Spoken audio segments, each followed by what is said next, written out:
എന്തുകൊണ്ടാണ് പാർട്ടി പ്രതിസ്ഥാനത്ത് വരുന്ന അല്ലെങ്കിൽ പാർട്ടി നേതാക്കൾ പ്രതിസ്ഥാനത്ത് വരുന്ന കേസിൽ നിങ്ങൾ CBI അന്വേഷണത്തെ എതിർത്തുകൊണ്ട് രംഗത്ത് വരുന്നത്? ഇപ്പോൾ ഏറ്റവും ഒടുവിൽ നവീൻ ബാബുവിന്റെ കേസിലും CBI അന്വേഷണത്തെ നിങ്ങൾ എതിർക്കുകയാണ്. ഇന്ന് നമുക്ക് ഇവിടെ തന്നെ കൂടാ, എല്ലാം അറിഞ്ഞിട്ട് തന്നെ കാര്യം.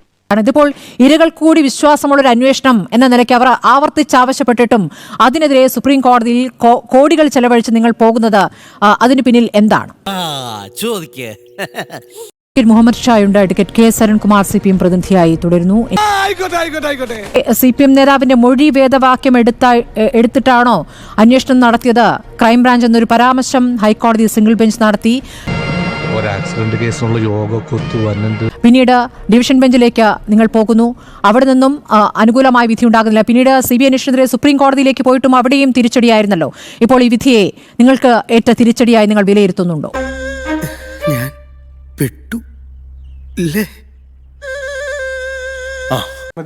ഈ സംഭവം ഉണ്ടായത് 2019 ഫെബ്രുവരി മാസം 17-ാം തീയതിയാണ്. അന്ന് തന്നെ ക്രൈം രജിസ്റ്റർ ചെയ്തു. എന്നിട്ട് പിറ്റേ ദിവസം തന്നെ സ്പെഷ്യൽ ഇൻവെസ്റ്റിഗേഷൻ ടീമിനെ ഏൽപ്പിച്ചു.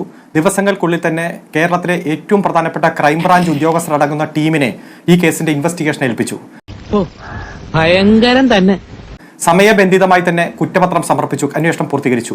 മുഴുവൻ പ്രതികളെയും പിടിച്ചു. 14 പ്രതികളെയാണ് ക്രൈംബ്രാഞ്ച് പ്രതിപട്ടികയിൽ ഉൾപ്പെടുത്തി പ്രതിപട്ടിക കൊടുത്തത്, കുറ്റപത്രം കൊടുത്തത്. ഏറ്റവും പ്രധാനപ്പെട്ട പ്രതികളൊക്കെ ഇന്നുവരെ പുറം ലോകം കണ്ടിട്ടില്ല. കഴിഞ്ഞ 6 കൊല്ലമായി അണ്ടർ ട്രയൽ പ്രസന്നറായിട്ട് ഉള്ളിൽ കിടക്കുകയാണ്. ഇരകൾക്കൊപ്പമല്ല ഗവൺമെന്റ് നിന്നത്, എല്ലാം വേട്ടക്കാരനൊപ്പമാണ് എന്ന രൂപത്തിലുള്ള കോൺഗ്രസിന്റെ ഒരു സ്ഥിരം പ്രചരണം എല്ലാവരും ഏറ്റെടുക്കുന്നതാണ് നാം കണ്ടത്.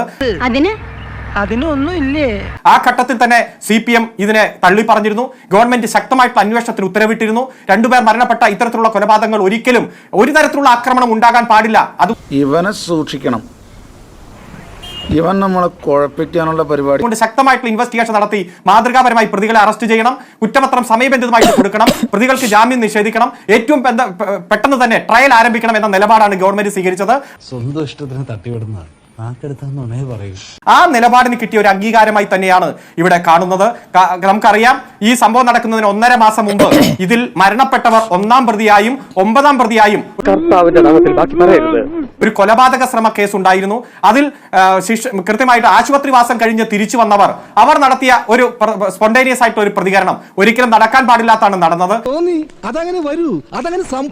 അതിനെ CPMന്റെ ഉന്നത നേതൃത്വം വലിയ ഗൂഢാലോചന നടത്തി അതിന്റെ ഭാഗമായിട്ട് നടന്ന സംഭവങ്ങൾ എന്ന രൂപത്തിൽ ചിത്രീകരിക്കാനും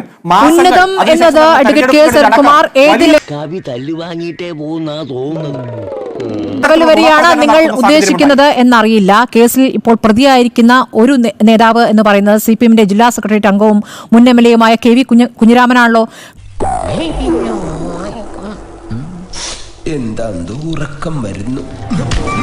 ഈ പങ്കിനെയാണോ താങ്കൾ ചുരുക്കി കാണുന്നത്?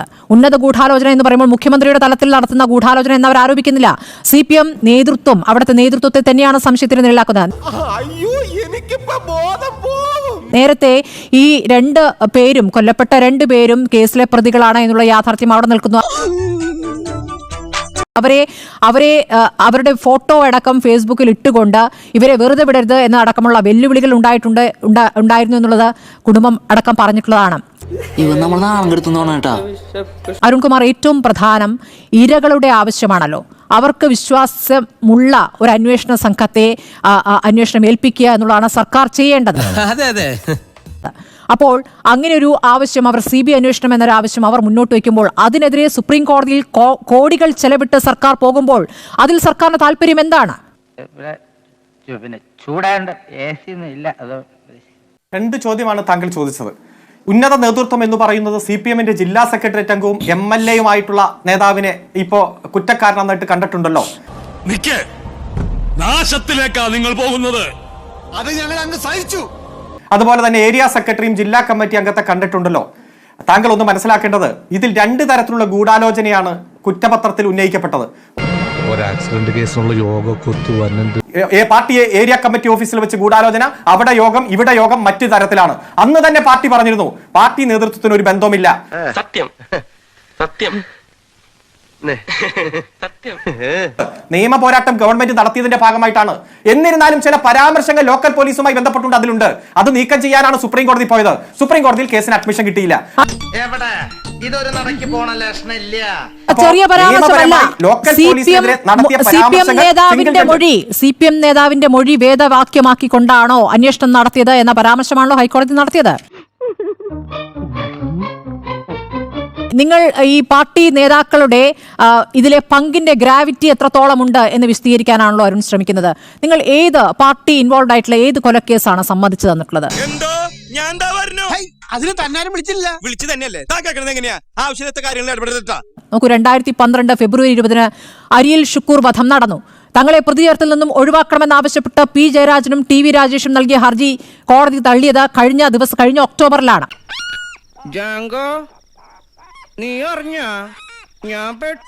2012 മെയ് 4 ടി പി ചന്ദ്രശേഖരൻ വധം. CPM ഏരിയ കമ്മിറ്റി അംഗമായിരുന്ന PK Kunhanandan, local committee secretary KC Ramendran, local committee അംഗം KK കൃഷ്ണൻ, മറ്റൊരു ലോക്കൽ കമ്മിറ്റി അംഗം ജ്യോതി ബസു. ഇതിൽ അവസാനത്തെ 2 പേർക്ക് ജീവപര്യന്തം വിധിച്ചിരിക്കുന്നത് ഹൈക്കോടതിയാണ്. ഇപ്പോൾ വിവിധ കേസുകളിൽ പാർട്ടി നേതാക്കൾ ഉൾപ്പെടുന്നു. ഇത്രയൊക്കെ സംഭവിച്ചിട്ടും CPM ആസൂത്രണം ചെയ്തിട്ട് ഒരു കൊലയും നടന്നിട്ടില്ല എന്ന പാർട്ടി ആവർത്തിച്ച് പറയുമ്പോൾ ഇത് ആര് വിശ്വസിക്കും അരുൺ? അതല്ല ഉദ്ദേശം. ആരായിരുന്നു മുഖ്യമന്ത്രി, ആരായിരുന്നു ആഭ്യന്തരമന്ത്രി, ഇതെല്ലാം നമുക്ക് തള്ളിക്കളയാൻ കഴിയോ?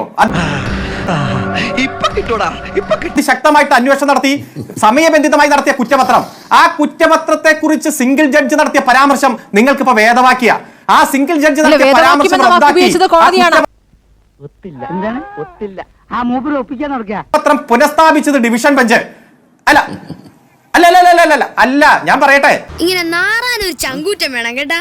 പാർട്ടി പ്രതിസ്ഥാനത്ത് വരുന്ന അല്ലെങ്കിൽ പാർട്ടി നേതാക്കൾ പ്രതിസ്ഥാനത്ത് വരുന്ന കേസിൽ നിങ്ങൾ CBI അന്വേഷണത്തെ എതിർത്തുകൊണ്ട് രംഗത്ത് വരുന്നത്. ഇപ്പോൾ ഏറ്റവും ഒടുവിൽ നവീൻ ബാബുവിന്റെ കേസിലും CBI അന്വേഷണത്തെ നിങ്ങൾ എതിർക്കുകയാണ്.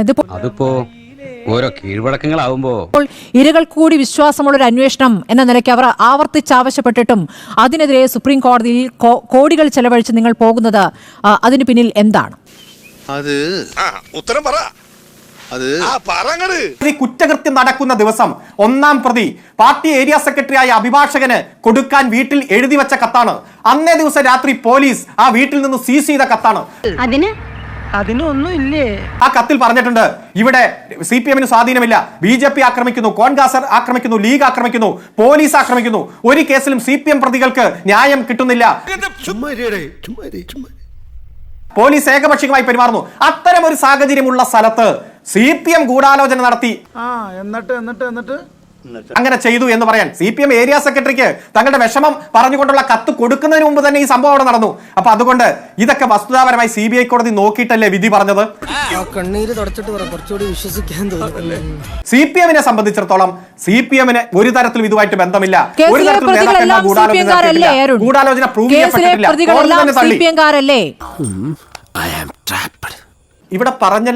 ഇവിടെ പറഞ്ഞല്ലോ ഗൂഢാലോചന നടത്തിയെന്നോ CPM നേതൃത്വത്തിന്റെ അറിവോടെയാണോ ഈ സംഭവം നടന്നത് എന്നത് ശരിയല്ല എന്നാണ് ആദ്യഘട്ടം മുതൽ തന്നെ പറഞ്ഞത്. ഇവിടെ 2019 ജനുവരി മാസം ഒരു കൊലപാതക ശ്രമമാണ്. എന്റെ പൊന്നു വായി എന്നെ കുഴപ്പിക്കരുത്. 1-ാം പ്രതിയാണ്. ഞാൻ പറയട്ടെ, ഇതിൽ കൊല്ലപ്പെട്ടയാൾ 1-ാം പ്രതിയാണ് ഒരു 307 കേസിൽ. കൊല്ലപ്പെട്ട 2-ാമത്തെയാൾ ഒരു 307 കൊലപാതക ശ്രമ കേസിലെ 7-ാം പ്രതിയാണ്. അങ്ങനെ ആക്രമണം പ്രത്യാക്രമണം ഉണ്ടാകുമ്പോ CPMന്റെ നേതൃത്വം പാർട്ടി ഓഫീസിൽ ഗൂഢാലോചന നടത്തി എന്ന് പറഞ്ഞ് കോൺഗ്രസ് നേതാക്കന്മാർ എഴുതി വെച്ച വാചകം അങ്ങ് പ്രചരിപ്പിക്കുകയാണ്. എല്ലാം പറയുന്ന വാചകങ്ങൾക്ക് ഓരോന്നും അങ്ങ് നേതൃത്വം ഗൂഢാലോചന നടത്തി. ഒരു ഗൂഢാലോചനയും കണ്ടെത്തിയില്ല മിസ്റ്റർ. CPMന്റെ മുൻ MLA-ക്കെതിരെ എന്താ 2-ാം പ്രതിയെ പോലീസ് ജീപ്പിൽ നിന്ന് ഇറക്കി കൊണ്ടുപോകാൻ ശ്രമിച്ചു. അത് പറയുന്ന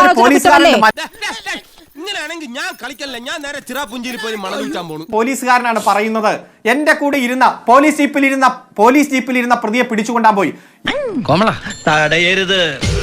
ഈ പറയുന്ന ദിവസം പറയുന്ന സമയം മനോജ് കുമാർ ഒരു അതേ പോലീസ് സ്റ്റേഷനിൽ ഇരുന്ന് മറ്റൊരു FIR ഇട്ടുകൊണ്ടിരിക്കുകയാണ്. അതിന്റെ രേഖയടക്കം ഇവിടെ ഡോക്യുമെന്ററി എവിഡൻസ് ഹാജരാക്കി. കുറച്ചേരാ പുഴയിലേക്ക് നോക്കിന്നോ. CBI ഈ കേസിൽ സിബി തോമസ് എന്ന് പറയുന്ന CA കുറിച്ച് അന്വേഷണം നടത്താൻ പറഞ്ഞു. അന്വേഷണം നടത്തി. അങ്ങനെ പ്രതിയെ ഇറക്കിക്കൊണ്ടുപോകുന്ന ഒരു സംഭവമേ ബാക്കി പറ. അവിടെ GD എൻട്രിയിൽ ഇല്ല, അതിന് FIR ഇല്ല, അങ്ങനെ ഒരു സംഭവമേ നടന്നിട്ടില്ല എന്ന് ഇപ്പൊ DYSP ആയി ഈ കേസിന്റെ ഇൻവെസ്റ്റിഗേഷൻ ഓഫീസറായി പ്രവർത്തിച്ച സിബി തോമസ് തന്നെ പറഞ്ഞിട്ടുണ്ട്. എന്റെ ബുദ്ധിപരമായ നീക്കം കണ്ടിട്ട് എന്ത് തോന്നുന്നു? ഒന്നും തോന്നുന്നില്ല. അത്തരത്തിലുള്ള വസ്തുതകൾ ഉള്ളപ്പോ അപ്പീൽ പോകുമെന്നൊരു ലീഡർഷിപ്പ് പറഞ്ഞാൽ അത് വലിയ അപരാധം.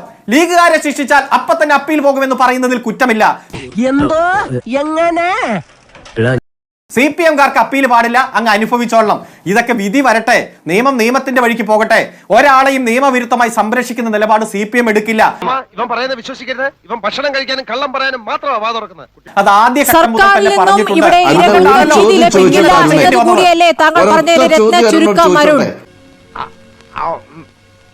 പറഞ്ഞിട്ടില്ല. സർക്കാരിന്റെ പോളിസിയൊക്കെ കൃത്യമായി പറഞ്ഞു. നിയമം നിയമത്തിന്റെ വഴിക്ക് പോകും. ക്രൈംബ്രാഞ്ച് കൃത്യമായി അന്വേഷണം നടത്തി കൊടുത്ത കുറ്റപത്രം തന്നെയാണ് ഇപ്പൊ CBI കോടതി അതിലെ വസ്തുതകൾ വെച്ചുകൊണ്ട് തന്നെയാണ് മുന്നോട്ട് പോയത്. ഈ അറിവ് എവിടെ നിന്ന് കിട്ടി? പത്രത്തിൽ നിന്ന് അടിച്ചു മാറ്റിയതാ. ഇപ്പൊ ബഹുമാനപ്പെട്ട ലീഗിന്റെ പ്രതിനിധി പറയാണ് ക്രൈംബ്രാഞ്ച് റിപ്പോർട്ട് വെച്ചിട്ടല്ല CBI മുന്നോട്ട് പോയിട്ടുള്ളത്. അതെങ്ങനെയാണ് താങ്കൾ അങ്ങനെ പറയുക? അതൊന്നും എനിക്കറിയാൻ മേല.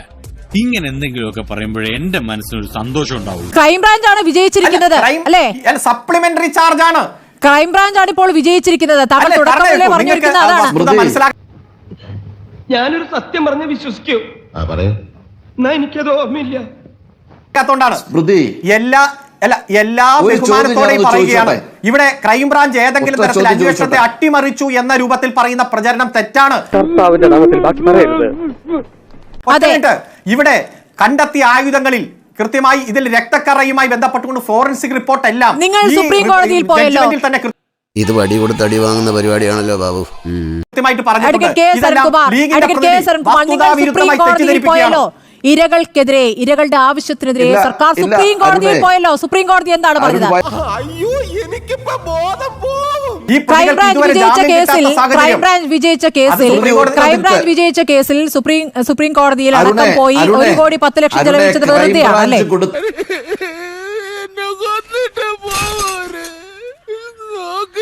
വല്ലാത്ത തലവേദന. ഞാനൊന്ന് കിടക്കട്ടെ.